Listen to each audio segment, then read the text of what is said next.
Yo, what is up guys? Welcome back to another video on the channel, and today I will be teaching you how to use the green screen effect on iMovies so you can turn this thing into this. Let's get into it.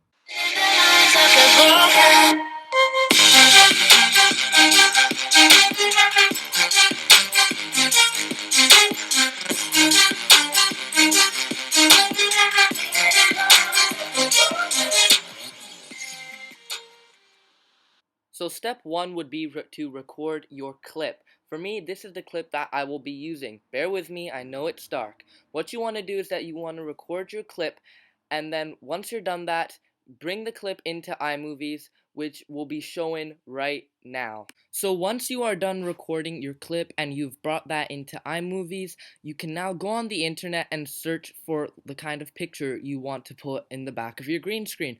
For me, I think that I will settle for this planet Jupiter, one of our biggest gas giants. So what you're going to do is you're going to drag that onto your desktop, and once you're done that, you can drag that into iMovies, and I will be back when I have done that. So if you've been doing what the video has told you to do so far, you will now have your clip right here and your photo right here in iMovies. What you want to do is you want to get your clip, click on it, drag it, not like that, drag it up like that so that the photo is under it. Extend your photo for however long your clip is. After that, what you want to do is click on your clip so that it has the yellow highlight around it. Click on it, go to where it has this little box right here.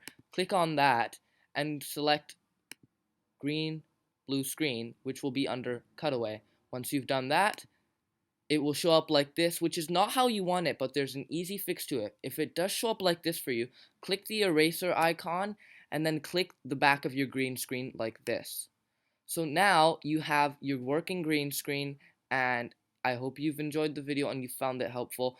Again, this is my first time using a green screen, so the quality is not great, but still, you get the point. This is how to use a green screen. Thanks for watching. Make him spicy, Papa.